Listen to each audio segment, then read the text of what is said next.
শাপলার কিন্তু অনেক রেসিপি বন্ধুরা আমরা খেয়েছি। কখনো কি ডাল দিয়ে শাপলার রেসিপি কখনো খেয়েছো? নমস্কার বন্ধুরা, আমি রীতা, পিয়াপিএম চ্যানেলে সবাইকে স্বাগতম। আজ আমি খুবই সহজভাবে এবং সুস্বাদু একটি শাপলার রেসিপি দেখাবো। ডাল দিয়ে শাপলার রেসিপি খেতে হয় অসাধারণ। যে একবার খাবে সে কিন্তু বারবার চাইবে। রেসিপিটি করার জন্য এখানে আমি নিয়ে নিয়েছি শাপলাগুলোকে আমি এরকম সাইজের কেটে নিয়েছি। কেটে আমি এগুলোকে ধুয়ে রেখেছি। এখানে আমি এখন একটা কড়াই বসিয়ে দিয়েছি।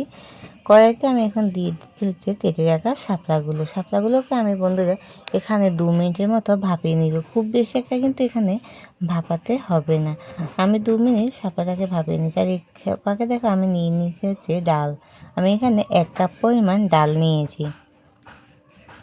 ডালগুলোকে আমি ধুয়ে সিদ্ধ করে নিচ্ছি। আর এদিকে শাপলাগুলোকে আমি ভাপিয়ে নিচ্ছি। ঢাকা দিয়ে রাখছি 2 মিনিটের জন্য। এখন আমি শাপলাগুলোকে একদম লো টু মিডিয়ামে রেখে ভাপিয়ে নেব। ফিরে আসব 2 মিনিট পর। 2 মিনিট পর ঢাকাটা সরিয়ে তোমাদেরকে দেখাচ্ছি। দেখতে পাচ্ছ শাপলাটা কিন্তু এখন আমার ভাপানো হয়ে গেছে। এর চাইতে বেশি কিন্তু বন্ধুরা ভাপানোর কোনো দরকার নেই। এরপরে শাপলাটাকে আমি হালকা একটু নাড়াচাড়া করে নামিয়ে নিচ্ছি। এরপরে আমি বসিয়ে দিয়েছি এখানে ডাল।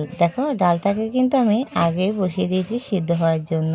এখন ডালটাকে খুব ভালোভাবে আমি এখন একটুখানি চেক করে নেব ডালটা ঠিক কতটা সিদ্ধ হয়েছে। ডালগুলো কিন্তু বন্ধুরা একটু গোটাই থাকবে। এরপর ডালগুলো কিন্তু এখন আমার সিদ্ধ হয়নি পুরোপুরি, আরও একটুখানি সিদ্ধ হবে। তাই আমি আরও 5 মিনিট ডালগুলোকে কিন্তু সিদ্ধ করে নিচ্ছি। এই পর্যায়ে ডালটা কিন্তু সিদ্ধ হয়ে গেছে। এখন আমি ওই কড়াইতে ডালটা নামিয়ে নিয়ে ওই কড়াইতে এখন দিয়ে দিব হচ্ছে পরিমাণ মতো তেল। আজকে আমি সাদা তেলে রান্না করব। তোমরা চাইলে কিন্তু এখানে সর্ষের তেলটাও ব্যবহার করতে পারো। এরপরে পরিমাণ মতো তেল দিয়ে দিয়েছি।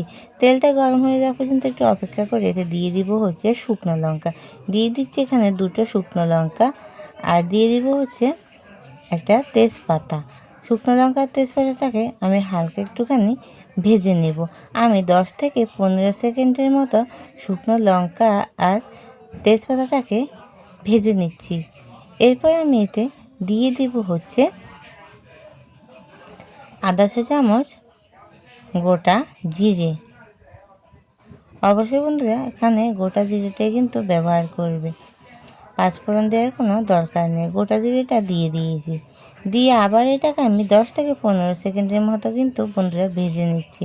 এরপরে ভেজে নেওয়ার পরে আমি এতে দিয়ে দিব একে একে মশলাগুলো। দিয়ে দিচ্ছি এখানে লবণ 1 চা চামচ লবণ দিয়ে দিয়েছি। লবণটা দিয়ে আবার একটু হালকা নাড়াচাড়া করে নিচ্ছি। এরপর আমি এতে দিয়ে দিব হচ্ছে আধা চা চামচ হলুদ গুঁড়ো। দিয়ে দিচ্ছি আধা চা চামচ হলুদ গুঁড়ো।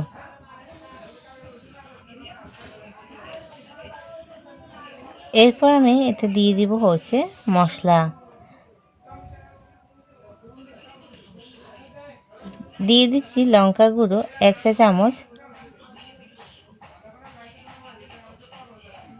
এরপরে আবারও হালকা একটু নাড়াচাড়া করে নিচ্ছি। এরপর আমি এতে দিয়ে দিব হচ্ছে ধনে গুঁড়ো আধা চা চামচ। দিয়ে দিব জিরে গুঁড়ো আধা চা চামচ। দিয়ে এটাকে আবারও নাড়াচাড়া করে কিন্তু বন্ধুরা কষিয়ে নিচ্ছি। আমি এটাকে কষানোর পরে এখন এতে দিয়ে দেব হচ্ছে সিদ্ধ করে রাখা ডাল। সিদ্ধ করে রাখা ডালটা আমি এখন দিয়ে দেব। সিদ্ধ করে রাখা ডালটা দিয়ে এখন হালকা একটু নাড়াচাড়া করে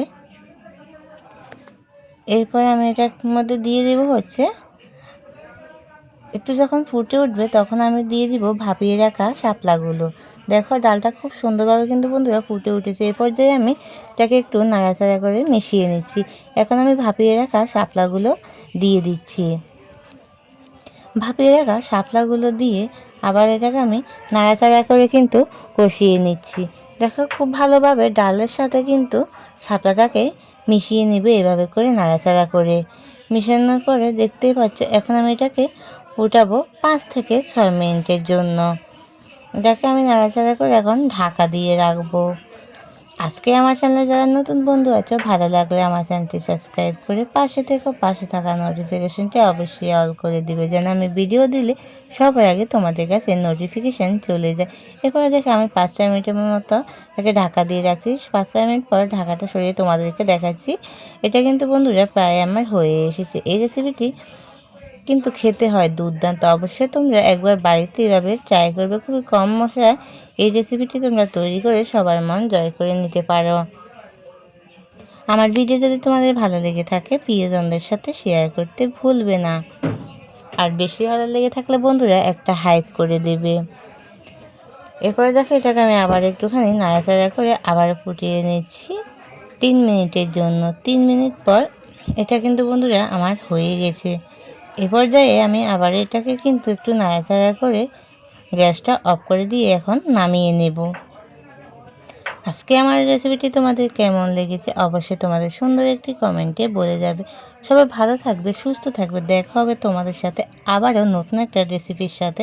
ততক্ষণ সবাই ভালো থেকো। ধন্যবাদ।